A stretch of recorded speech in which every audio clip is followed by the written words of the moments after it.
Well, once again, welcome and thank you for tuning in to this month's Ask Your Herb Doctor. My name's Andrew Murray. For those of you who perhaps have never listened to the show before, we have a very special guest speaker with us, Dr. Raymond Peat. There is the odd occasion where people have called in, they've never heard him before, but I know a lot of people that listening to the show are listening purely to glimpse some of his insights, because I know he's always got a different answer for things. The number here, if you're in the area, is 707-986-923-3911, or there's an 800 number for people outside the area code, which is 1-800-KMUD-RAD. From 7:30 until the end of the show at 8 o'clock, you're invited to call in with any questions, either related or unrelated to this month's topic of Prop 65, California's Proposition 65. I started very briefly towards the end of July's show saying I wanted to bring out some inconsistencies or incongruencies with Prop 65 in the legislature in California. And we'll be bringing Dr. Peat on here in probably 10 or 15 minutes. I wanted to outline some specific testing that we've done personally for products as part of GMP protocol for ICP-MS testing of metals, and specifically for the California Proposition 65 metals, which are arsenic, cadmium, lead, and mercury. So what I wanted to start with was the 1986 California voters approved an initiative to address their growing concerns about exposure to toxic chemicals, and that initiative became the Safe Drinking Water and Toxic Enforcement Act of 1986, better known by its original name of Prop 65. Prop 65 requires a state to publish a list of chemicals known to cause cancer or birth defects or other reproductive harm. And this list, which must be updated at least once a year, has grown to include approximately 800 chemicals since it was first published in 1987. And Prop 65 requires businesses to notify Californians about significant amounts of chemicals in the products they purchase in their homes or workplaces, or that are released into the environment. By providing this information, Prop 65 enables Californians to make informed decisions about protecting themselves from exposure to these chemicals. And Prop 65 also prohibits California businesses from knowingly discharging significant amounts of listed chemicals into sources of drinking water. Hooray, you say. The Office of Environmental Health Hazard Assessment, the OEHHA, as only these acronyms can be so stupendously long, administers the Prop 65 program. OEHHA, which is part of the California Environmental Protection Agency, also evaluates all currently available scientific information on substances considered for placement on the Prop 65 list. Now, 2 months ago, and the month prior to that, it was June and July, we did a program with Dr. Peat on progesterone, explaining how the marginalization and demonization, if you like, actually of progesterone is completely wrong, and how the scientific evidence to put it on the Prop 65 list was completely erroneous. And there are very, very innocuous products that are on the Prop 65 list that you probably have never heard of or never imagined could be on there. Prop 65 labels are just becoming increasingly apparent in stores, especially in the supplement departments. We walk the aisles of the supplement departments and take a look at whatever products you're looking at for alternative healthcare, and you'll often find these small Prop 65 labels stuck on the bottles, just purely saying that the products may contain chemicals known to the state of California to cause reproductive harm or cancer. And as we'll find out, it's a lot of litigation fear. It's not really factual, and I'm going to bring out some very striking incongruencies here. Now, a chemical can either be listed if either of two independent committees or scientists and health professionals find that the chemical has been clearly shown to cause cancer or birth defects or other reproductive harm. And these two committees, the Carcinogen Identification Committee, the CIC, and a Developmental and Reproductive Toxicant Identification, this is a DART, they're part of OEHHAS's Science Advisory Board. The committee members are appointed by the governor and are designated as the state's qualified experts. And these are experts for evaluating chemicals under Prop 65. When determining whether a chemical should be placed on the list, the committees base their decision on the most current scientific information available, and the OEHHA staff scientists compile all relevant scientific evidence on various chemicals for the committees to review. The committees also consider comments from the public before making their decisions. So that's the first way. The second way for a chemical to be listed is if an organisation designated as an authoritative body by the CIC or DART, the Identification Committee, has identified it as causing cancer or birth defects or other reproductive harm. The following organisations have been designated as authoritative bodies: the US Environmental Protection Agency, the US Food and Drug Administration, National Institute for Occupational Safety and Health, the National Toxicology Program, and the International Agency for Research on Cancer. A third way for a chemical to be listed is if an agency of the state or federal government requires that it be labelled or identified as causing cancer or birth defects or other reproductive harm. Now, most chemicals listed in this manner are prescription drugs that are required by the US FDA to contain warnings relating to cancer or birth defects or other reproductive harm.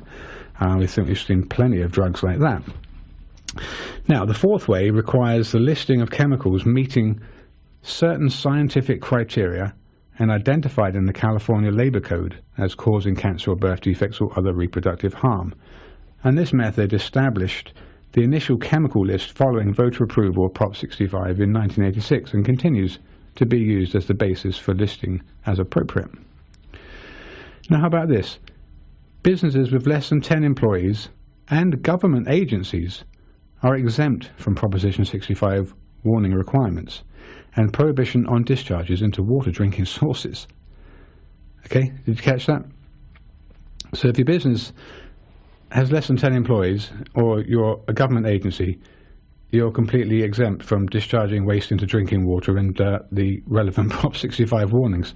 So Proposition 65's warning requirement has provided, on the upside, an incentive for manufacturers to remove listed chemicals from their products. For example, trichloroethylene, which causes cancer, is no longer used in most correction fluids for wiping out type. Reformulated paint strippers do not contain the carcinogen methylene chloride, and toluene, which causes birth defects or other reproductive harm, has been removed from many nail care products. In addition, the Prop 65 enforcement action prompted manufacturers to decrease the lead content in ceramic tableware and wineries to eliminate the use of lead-containing foil caps on wine bottles. So whilst the prop has some very positive benefits, it drastically needs reframing within a realistic criteria. How can a business with fewer than 10 employees be exempt from a legislation that would sue a larger company producing the same product?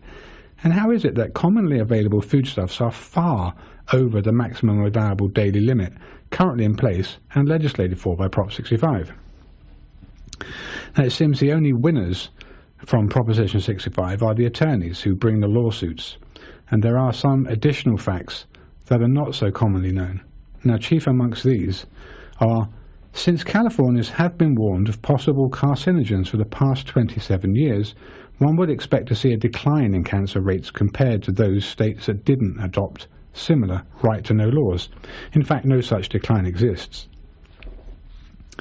There isn't a single medical study that demonstrates any public health benefits of Proposition 65, and there's no evidence that Prop 65 has lowered cancer incidence amongst Californians. Most startling. Proposition 65 has been a bonanza for the bounty hunter law firms that drive such lawsuits using paid plaintiffs. Between 2000 and 2011, there were 2,381 settlements that cost targets nearly $180 million, exclusive of plaintiffs' legal costs and court costs. Sadly, the systematic legalized abuses surrounding Prop 65 have resulted in all too real economic effects on individuals as well as their employers. Workers suffer lower income or job security in affected businesses, and the California government has had to spend taxpayer money for administrative and court costs relating to the law. So let's look at some real-world examples of actual values for some Prop 65 chemicals that I've personal experience working with, and being GMP compliant, we have to periodically test our products for the so-called California Big Four. And these are, as I said, arsenic, cadmium, lead and mercury. So how do we do this? The most common process now is called ICP-MS. It's inductively coupled plasma mass spectrometry, and one of the most sophisticated technologies to date to quantify components to detect levels down to 3 parts per billion.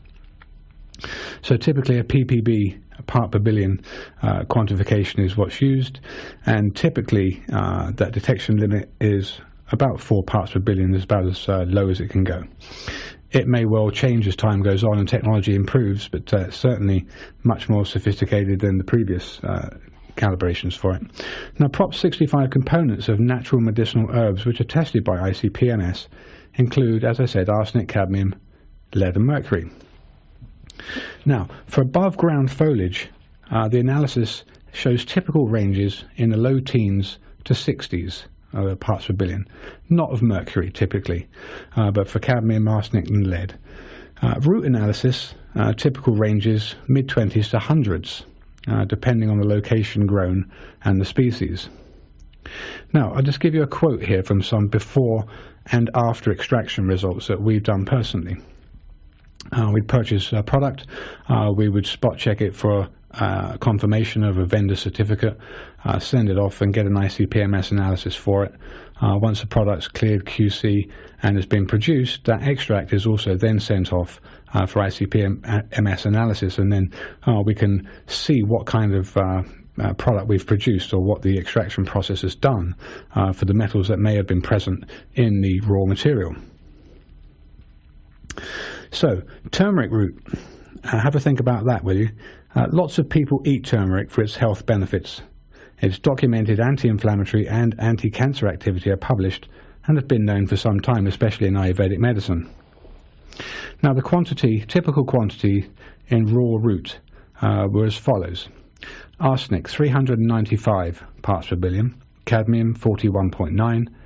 Lead, 646. Unfortunately, mercury was undetected. So after extraction, the liquid extract was retested and came back with the following report.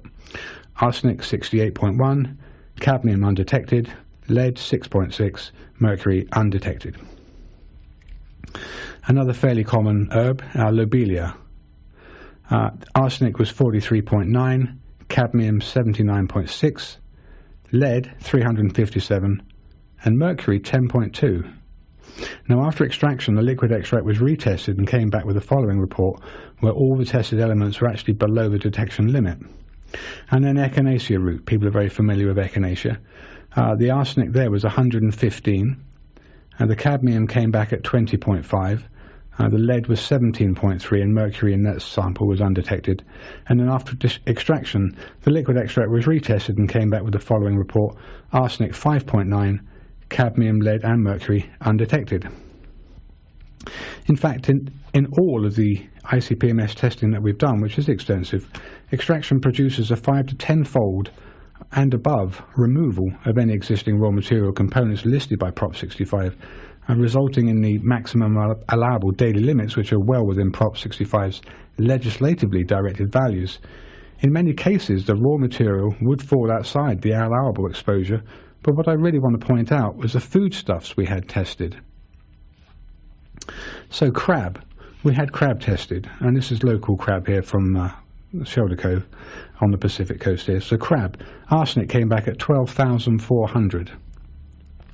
Okay, so previous herbs would be things like 395, 43 and 115. The crab was 12,400.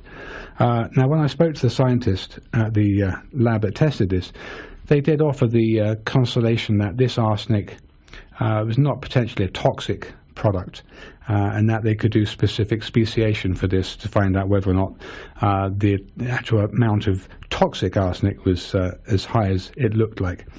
So anyway, the cadmium was 10.4, the lead was 10.3, and mercury was 109. Okay, 109 parts per billion mercury. Now, this vastly exceeds the maximum allowable daily limit set by Prop 65, given you conceivably consume 8 to 10 ounces of crab in one serving, compared with a half teaspoon dose of extract taken 1 to 3 times per day. Now, how about this? Cod. We tested cod. And the cod came back with an arsenic count of 115. Actually, the cadmium was less than 9.4. The lead came back at 30.3, and the mercury was 473 parts per billion. So eating a 12-ounce portion of this would give you way higher exposure to methylmercury, the most toxic and abundant oceanic form that we get exposed to. Okay, but it gets worse. Halibut. We tested some halibut. Arsenic was 602. Cadmium, it was down to 9.2. The lead was 23, and the mercury was 794 parts per billion. Again, with a serving amount typically of 8 to 10 ounces, folks. So the last thing I did was for seafood was salmon. It was a young fish. It was about a 9-pound fish, so it was quite a small one. And obviously we'll get into the whole predation thing and the food chain accumulation, etc., which became pretty evident. So this 9-pound fish came in slightly better with these values. Arsenic was 428, cadmium 10.1, lead was less than 10.1, mercury was 72. So still with a much higher MAD hours set by Prop 65, whichever way you cut it. So legislation for dietary supplement manufacturers imposes stringent maximum allowable daily limits set by Prop 65 values, which pale into insignificance when compared to seafood, for example. Now, we also tested some elk meat. It had been hunted, and it was not surprising that it was very clean. Now, the only detectable component was arsenic, and it had a value of 64.7, but lead, mercury, and cadmium were undetected. So I just wanted to say that terrestrial roots and foliage crops naturally sequester minerals found in a rock, which form the soil in which they grow, and pollution in industrial countries that's airborne finds its way back to the soil by being washed out in rains or as fallout from airborne particulates heavier than air, characterizing Asian or Indian farm products subjected to the conditions reminiscent of the era of industrialization in Europe. The products I mentioned were all certified organic, by the way. Now, terrestrial and oceanic life grazing on foliage or consuming other animals sequester these accumulated products, and the higher up the food chain, the higher the value in the animal, as seen from our experiments. Now, the whole point is the meaning of any initiative like Prop 65 to save us from harm has to be weighed both by the freedoms lost as a result of government being in charge to look after us, rather than we the people as a self-governing body with practical and reasonable jurisprudence, not dictated by out of control for hire bounty hunters, but by common sense, which seems to have gone the way of the dinosaurs. Now, I know when I'd spoken to Dr. Pete, preparing some of the material for 2 months ago, looking at progesterone, that progesterone was on the Prop 65 list, and we went through the science and the committee papers that were used as quote-unquote evidence for suspecting progesterone as a mitogen or as a cancer promoter, when actually Dr. Pete's very familiar with the whole progesterone debacle, having studied hormones and especially progesterone as one of his theses past his PhD. So, Dr. Pete, are you on the air? Yes. Okay, well, sorry to have blathered on here for 20 minutes with what I was first talking about, but in terms of Proposition 65 and its actual effects to the consumer, don't you think that some of this is a little bit out of control in terms of writing laws for it and giving amounts which they say they clearly say that they're using a 1,000 times safety factor? So I know for progesterone that you're very aware of how maligned it was, and there was absolutely no real evidence for it because the tests that they did on the beagles, etc., was really pretty poor scientific process. But in terms of Prop 65, do you have any thoughts on it in terms of how it affects people, or what you think the government are doing? Oh, well, the way the committee is set up. Dr. Pete, could you speak up a bit? The people in charge of choosing the evidence are appointed, and they are basically able to lobby for products that they're associated with. When I was in contact with the agency 10 years ago, 3 of the members were from a single university. These 3 all had conflicts of interest. One woman was a representative of a company developing transdermal products, including hormones. 2 of the people were connected with the development of a new approach to birth control, which involved the suppression of progesterone. And the articles that were chosen, supposedly all relevant evidence relating to the carcinogenicity of a substance are to be considered. Fewer than 1% of the articles relating to progesterone and cancer were even listed, and of those, 2 of them were about a totally different substance, a carcinogenic synthetic progestin. And one of the articles that they cited as evidence of the carcinogenicity of the actual substance progesterone was actually someone's attempt to refute a famous publication showing that progesterone prevents and cures cancer. And this publication was used explicitly a method that the one they were trying to refute, a method that they said previously didn't work at all. So they used a known false method to supposedly invalidate the evidence showing that progesterone cures cancer, and that was listed by the committee as evidence that progesterone causes cancer. Yeah. It was like the people were basically drunk when they were choosing the papers.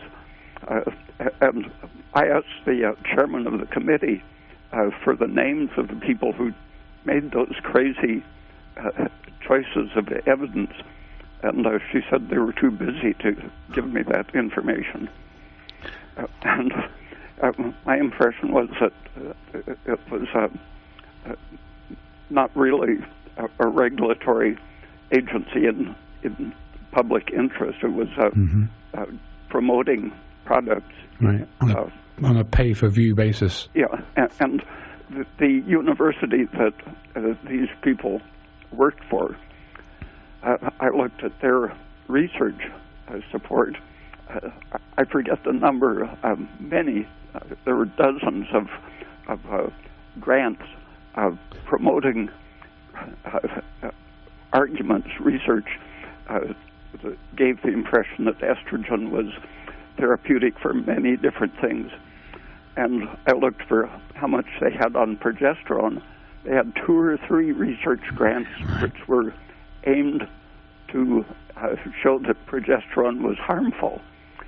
And this was 10 years ago, just 3 years after the Women's International Health Study showed that the combination of estrogen and synthetic progestin caused cancer, strokes, dementia, heart disease, blood clots, and Would you be able to get a little closer to the microphone or the phone? I think the engineer is trying to tell me that you're coming in very quietly. Oh, okay. The result of that study, Women's International Health Study, showed that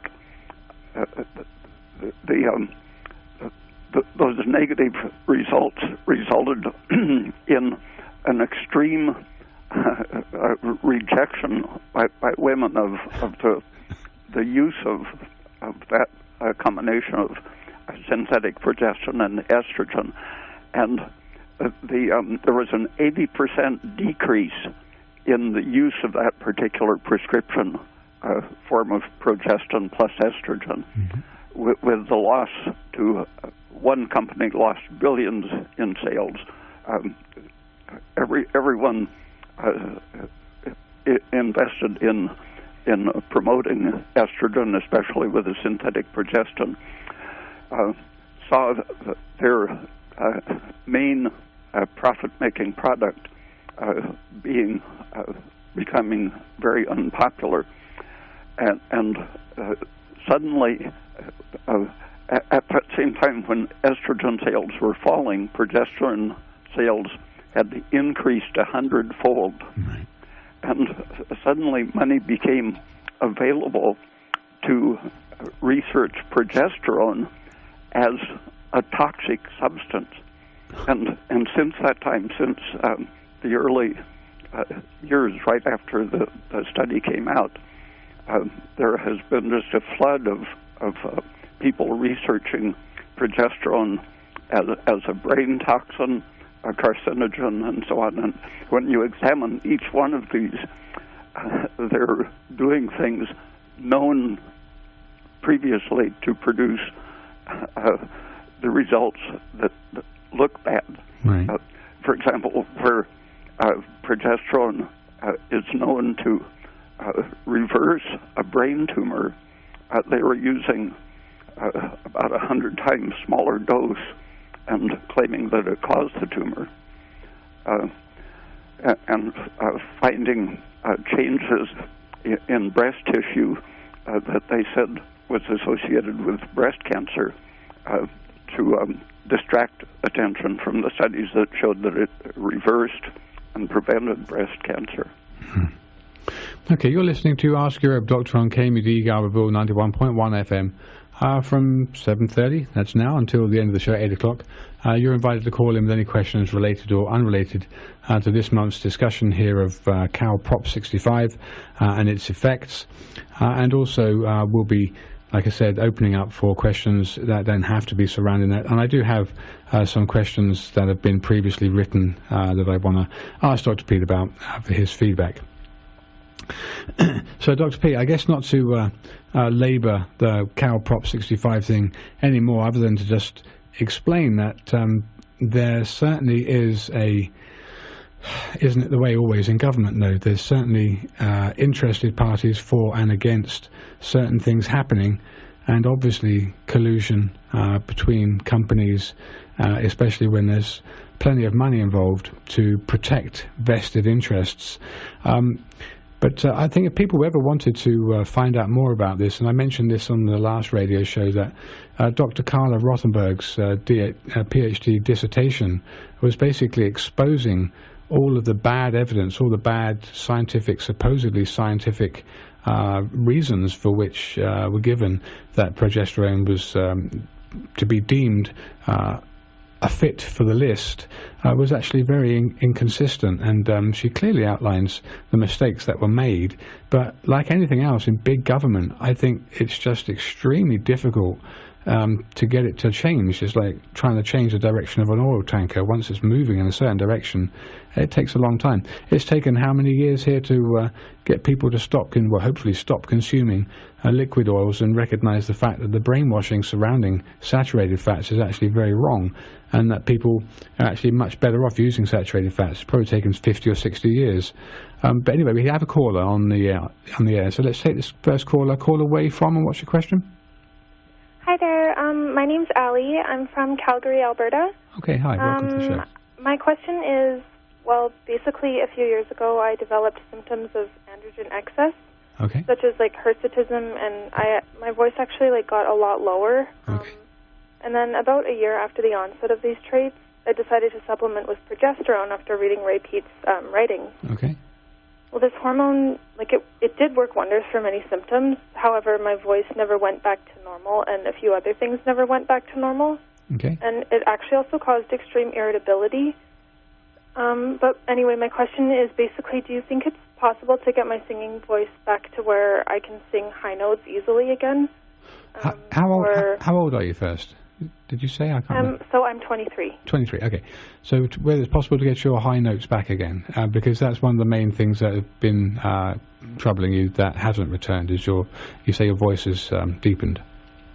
Yeah, and my singing teacher actually told me that too. Like my voice dropped like 8 notes or something like that. Even my singing voice, or my speaking voice. Sorry. Okay, Dr. Pete. Well, her speaking voice doesn't sound as masculinized as many women that I've known who used androgens by prescription, or just who had an ovarian problem with excess androgen production. They very often get voices almost as low as mine, a normal male pitch. But what happens under the influence of androgens, the way they change the hair follicle involves reorganization of the whole structure of the hair follicle. But since the hair follicle has a finite lifespan, if you interrupt that stimulation consistently, like there was a study in France showing women who applied topical progesterone to sideburns and mustache and chest hair that had developed under androgen stimulation, they stayed with it through the expected lifespan of these hair follicles and refeminized their facial and chest hair. But in the case of vocal cords, if they actually develop a male pitch, that's because they have grown and enlarged, and it isn't the whole voice box enlarges, and generally you can't see a woman's Adam's apple like a man's sticks out in proportion to how bass their voice is. And if the whole cartilage voice box is enlarged, the vocal cords have to adapt, and they simply don't have any way to get smaller without the framework that's holding them changing.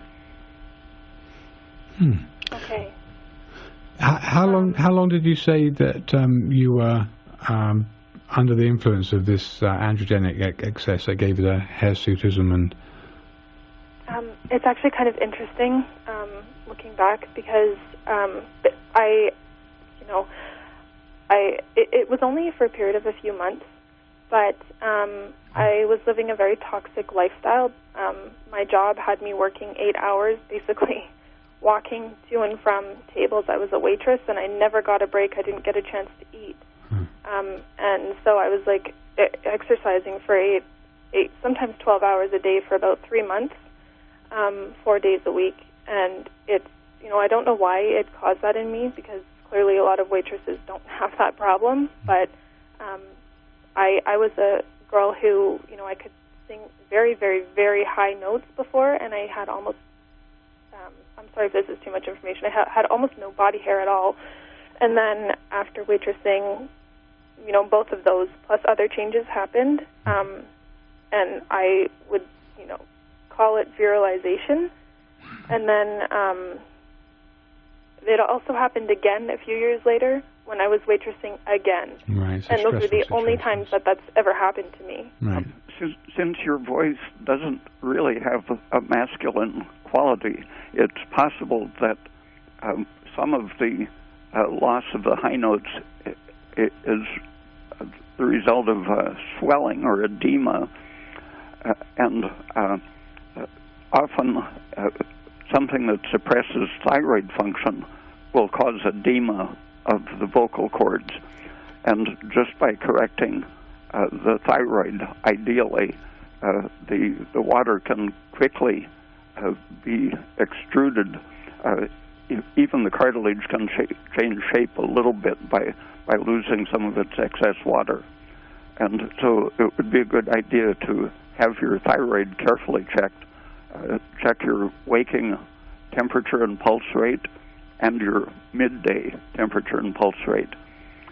And if your TSH is not in the lower end of the normal range, then it's possible that just a thyroid supplement would raise your range a little bit. That's excellent. Well, thank you so much for your time. Yeah, but by the way, did you ever get your estradiol to progesterone measured? Did you ever have that value looked at? Well, I actually didn't. So I had my estrogen measured, and I have like the whole panel with me, but it was measured a while ago, okay. I didn't really pay too much attention to it. The estrogen said it was like 60 or something on the blood test, but I know from reading Ray's writing, at least this is how I interpreted it, I was under the impression that you can't actually measure estrogen in the blood, and like it's not a good reflection, but correct me if I'm wrong.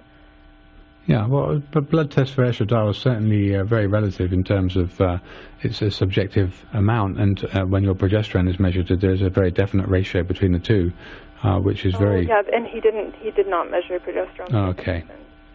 All right. Well, thank you for your call. Thank you so much. Yeah, you're very welcome.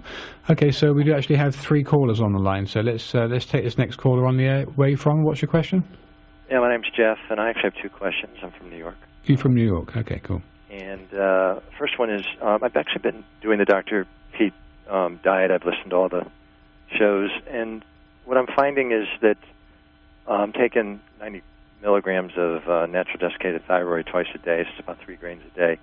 But the pulse in the AM is always right around 60, and the temperature is anywhere between 97.2 and 97.8. So then if you go to midday, it's cutting up a little bit to like 68, 69, but it never gets, to 75 or 80 ever, and the temperature never gets above 98.2, maybe rarely, maybe if I run. So I'm in good shape. As I say, I follow the diet, and I'm 60. And I'm just wondering, I know the range is, you talk about sort of pulse, but specifically, I know there was a show that gave you questions about what if the pulse goes up and temp goes down, all that, but this is pretty basic. It's like, in the morning, what should it be? And at midday, what should it be relative to what I just gave you? And what would you do to change that? That's the first question. Okay. And the second question, and the other thing is, I found through this process a lot of things have gotten better. Mental clarity, all physical symptoms, except I actually think there has been an increase in male pattern baldness on the very top of the head, ironically. So I'm just wondering if that... and this is the only thing you're taking is 3 grains of a natural glandula? That's right. Okay. I didn't want to mess with the other because, given all I've heard, I just feel let the body decide what it needs, and I think Dr. Pete said that on other radio programs. Yeah. The body will decide it's a much safer way to do it. It may not be directly, immediately as effective, but I prefer doing that for the reason I mentioned. Right. Dr. Pete, so what was that question clear? Yeah. Have you ever had a blood test for TSH? Yeah, I have. It was about 1.8. I haven't had it in a while. At that same time, I had a total cholesterol of 330. The guy wanted to put me on statin drugs, and I brought his attention to the piece you mentioned. I have a copy of that shows there's no correlation between cholesterol and, to me, that was an indication at heart attacks. But there's an indication that clearly that my thyroid was underactive, which has kind of got me. Were you taking this glandula when you got your TSH of 1.8? I started taking that, right. Right. So you got a TSH of 1.8, and then you decided to start using a natural glandula? Yeah, 1.8 is high. Yeah, exactly. So, and my T3 level was on the low end of the scale. That's their scale, which may or may not be useful. And the T4 was sort of on the average end. They didn't take reverse T3, so I don't know that. But have they measured the cholesterol since you've been taking thyroid? No, I'm due for another blood test, but my guess is it'll go down. But I'll, my real question related to the temperature, I think I can answer those questions after the next blood test. My guess is it'll go down dramatically because I am in very good physical shape. I know you guys say don't jog, but I do under 2 miles 3 times a week, mostly with sprints. So I feel that like no activity is like not useful, but obviously, as you pointed out, jogging is repeatedly running marathons, etc., is long-term detrimental. But I don't think you go to the other end and literally do nothing but ride a bike. You know, I think you got to do more than that, at least in my case. So, and I think you said that sprinting is okay in some of your write-ups. In other words, doing like 5, 6 sprints for 20 yards, etc., after sort of warming up, and that's. Have your muscles enlarged noticeably since taking the thyroid? Not at all. I have the same weight. My weight goes from 172 to 178. It's sort of centered around 175. It's been my weight for a long time. I do find it drops, though, from in the evening. I mean, from to sleep to the next morning, but it's usually in that range. Mental clarity is so much better, but that's really the key, and that's why I'm used to this. And you're definitely right about the PUFA. There's no doubt about it. It's the biggest hoax in the world. In animal experiments, it takes about 4 years for a complete exchange. When you stop eating PUFA,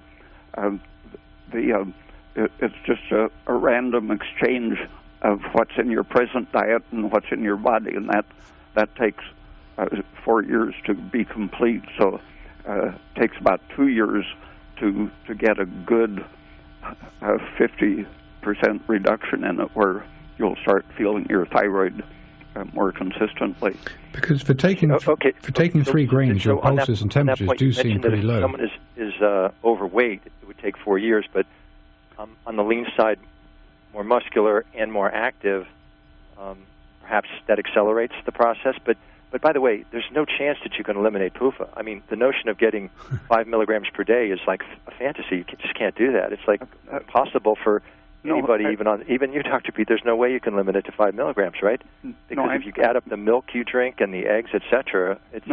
5 grams, I think, was... Sorry, 5 grams, not milligrams. 5 grams, you mentioned, was the limit.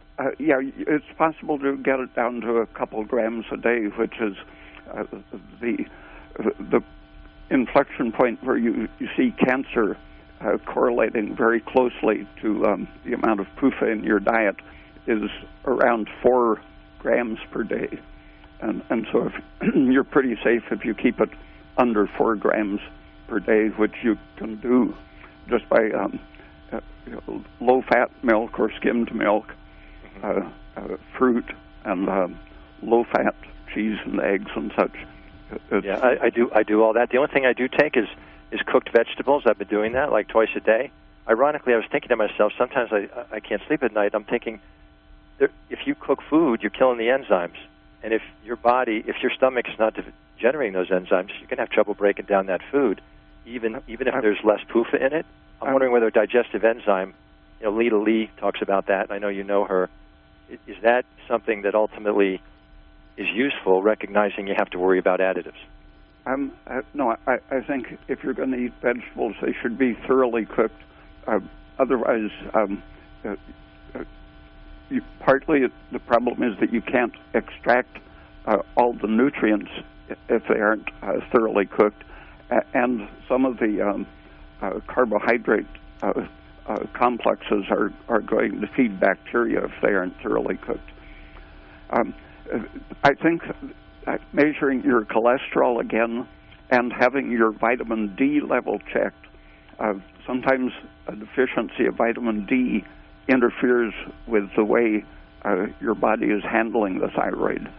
It probably leads to more reverse T3 production, but the vitamin D level in the blood should be around the middle of the range, 50 nanograms per milliliter. And the healthiest population for having no thyroid disease, essentially, they were in the below 0.4 on the TSH scale. And cholesterol is a pretty good indication of how you're responding to thyroid. It should be around 200 or a little less. And in the 1930s, cholesterol was recognized as a good diagnostic indicator of thyroid function. Someone published a study showing that when you removed someone's thyroid gland, immediately as the metabolic rate went down, the cholesterol went up, and when you supplemented thyroid, the cholesterol came down as an exact mirror image of the metabolic rate. So I think that's exactly what's going to happen here, because before I started your program, for years, my total cholesterol was 200, and I had very good levels according to modern medicine. When I started your diet, I started eating a lot of ice cream. I didn't used to eat that, and a lot of milk, and I ended up, that's when it skyrocketed to 330. But I think when you make a change like this, it's a shock to your body, and to your point, I think I need to go through another blood test and see whether or not the impact on the thyroid supplement and the vitamin D level, by the way, which was in the 40s, but I'm trying to get that up a little bit. It's below 50, but it's not dangerously low. It's on the low end, somewhere between 40 and 50. But the real question was the temperature and pulse. How low? If your symptoms are not there, what is it reasonable to have a pulse that sort of ranges between 60 and 70 throughout the day if you're athletic, and a temperature that really never gets above 98.2? I wouldn't worry about it. Some people have a big heart that pumps efficiently and does fine at 65 beats per minute. Yeah, you're right. In fact, I was told I had someone when I was a younger kid. They said I had a larger heart, I think that exactly might be correct. You've been very kind with your time. There's one last question, though. This is a real quick one. There's another guy named Lawrence Wilson. I don't know if you ever heard of him. He's a very prolific writer. He deviates from you on a couple of points. No fruits, but he says take omega-3s. But it's very good. But the one thing he does say, and I know you're big on coffee, is he's big on coffee too, but not orally. He's big on coffee enemas. Now, I know in the past you came up once and you mentioned that can be stressful, but the bigger problem for people over 50, one of the biggest problems, as you've mentioned, is iron toxicity is a real problem. If you do a coffee enemas on a regular basis, is that a way, other than bloodletting, to ultimately reduce the toxicity of iron in your body? Just drinking coffee every time you eat an iron-containing food. I always have coffee with oysters or eggs or meat, right, because it drastically limits your absorption of iron. Okay, but my question is, you maybe not a position to answer that. I mean, you may not know. You know a lot, but maybe you don't have experience in this area, or do you have a view on the coffee enema in terms of its not whether it's stressful or not? Because it's like running. If you run the first time, you're going to be stressed. But if you do the same running, 10 weeks in a row, it's not going to be as stressful because your body got used to it. So to me, I know there's a lot of benefit some people have from the coffee enema, but I think you can get the same benefit, probably more, by having it with food, so that you don't give yourself a sudden jolt of stimulation. That's where the stress is. It can make you burn fuel so fast that you get hypoglycemia.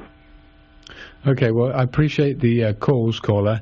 I don't want to cut you too short, but we do have two more callers who are waiting to get some questions in. So let's take this next caller. Caller, where are you from and what's your question? We lost this one. It had to do with endometriosis and IUDs. Is there a relation in the health of that? Dr. P, do you think IUDs could be responsible for endometriosis from an irritation point of view? Or? It's been well established that endometriosis is from the prolonged excessive exposure to estrogen without interruption from progesterone, and the mechanism of just the plain plastic or copper IUD is to send a signal to the ovary that the uterus isn't ready for pregnancy because there's a foreign object in it. The uterus perceives this injury, and the signal travels up the fallopian tube and tells the ovary not to make progesterone. So it's a very specific interruption of your hormone ratio, the same way that the birth control pill is. Right, so just constant stimulation and estrogen excess with no relief from the progestogenic part of the cycle. Right. Yeah. Okay, very good. Next caller, you're on the air. Away from, what's your question? Hi, this is Alex. I'm from Southern Humboldt. Okay, Alex, what's your question? Yeah, hey, my question is just I went through testicular cancer treatment last year. I ended up having my left testicle removed and then went through chemotherapy, and then after that had a surgery called an RPLND where they removed a section of lymph nodes. And I'm just interested in generic advice you'd have for somebody who's gone through that and gone through, a few months of chemotherapy. I haven't had anything crop back up, but I'm just interested in general health advice for somebody who's been through a treatment like that. Mm-hmm. How old were you at the time? I'm 34 years old. I was 32, just about to be 33 at the time of the diagnosis. Yeah, was there an undescended testicle or anything like that, or was it Leydig cell tumor? No, none of the kind of the classic things that would have really elevated my risk. Huh. I didn't have an undescended testicle or anything like that. They were both like normal testicles as far as I had known up till that point. Okay. All right, Dr. P, did you hear the question to begin with? When experimenters have removed, for example, one adrenal gland or one ovary, I don't remember any experiments with removing one testicle, but the removal of some of the steroid-forming tissue in those other situations causes the pituitary to drive the remaining gland twice as hard, basically, to keep up the systemic level of the steroid production. And so I think it's important to watch your LH and FSH levels, and there are ways you can, without necessarily supplementing an androgen, but you can reduce the stress, keeping your thyroid hormone level up, vitamin D level up, regulating your protein and sugar intake carefully, and possibly supplementing pregnenolone, which will feed into the system, suppressing the exaggerated stress reactions that are more likely if your androgen is low. Testosterone works closely with progesterone and pregnenolone to make it less necessary to produce the stress hormones such as cortisol. My testosterone levels are actually up because the one testicle that's left is working double time, so I'm at like the upper range. I've been going to UCSF and going to the OSHREN. Do you know what your value is? Is it 600-700? I think it's up 700. 700. Like 750. Okay, good. I think it's good to concentrate on the whole anti-stress process, because the androgen is probably compensating for the need for all of the stabilizing, quieting hormones. DHEA and pregnenolone and progesterone have a stabilizing effect. Pregnenolone is the most neutral of those, and it will hold down the need to produce cortisol and help to restrain LH and FSH production by the pituitary. Okay, is there anything dietarily? They've got me on vitamin D, definitely. They want me to have elevated vitamin D levels. They have me taking like mushroom capsules from Fungi Perfecti, and then it's like fish oil, vitamin D, Fungi Perfecti mushroom capsules. And you want to stop the fish oil? I think that's about it. Yeah, fish oil. You want to cut the fish oil out? Cut it out? Oh, definitely. Yeah, Okay. That's been the mainstay of Dr. Pete's research in the last 40 years, is the toxic effects of polyunsaturates, and fish oil is probably the worst of them all. Oh, yeah, I mean, I'm well versed. I've listened to your program a million times, and I know the polyunsaturates are a problem. I guess I was oblivious to the fact that fish oil was included in that category. Yeah, very much so. Yeah. Okay. So avoid the fish oil is definitely not essential. Just, I mean, the science, I'll go back and listen to the actual chemicals or reactions that you're speaking about, but is there anything dietarily or whatever that you'd recommend just generically that would be kind of a soft approach to try to achieve the aims you're talking about? Supporting the anti-stress effect of vitamin D, a high ratio of calcium to phosphorus is very helpful. So cut down your meat. Okay. You cut down your meat intake compared to your dairy intake, or have a good ratio of dairy to meat, and just eat small amounts. Okay. Yeah, not a lot of muscle meat. If you're going to eat meat, you're better off consuming the bone broths, the knuckle broths, and the shanks, and a little liver, maybe once or twice a month. Yeah, definitely. I like all the nasty bits, so I've been good about eating all that, and I've been on that kind of a thing like Sally Fallon type diet for a while. All right. Well, thank you for your call. We're going to have to close it out here because it's 3 minutes to 8 o'clock, and I just want to let people know about Dr. Pete's details. So thanks so much, Dr. Pete, for joining us. There's a whole bunch of questions we didn't get to, but great. I'm glad people were listening and coming from all over the globe here. So thanks so much, Dr. Pete. Okay. Good night. Okay, so for those people that have listened to the show, they want to find out more about Dr. Pete and his work and the publications that he's produced, or books, or his newsletters, or his research articles, it's www.raypeat.com. Lots of articles, fully referenced. Our website is westernbotanicalmedicine.com.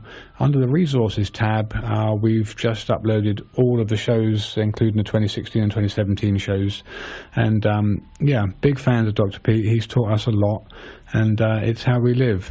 So for those people that called in, I'm glad you joined. Hope you got good answers. For those people who want to listen to the archive, it can also be listened to on kmud.org under audio archives under Friday Night Talk, and it's 7 till 8 p.m. on the third Friday of every month.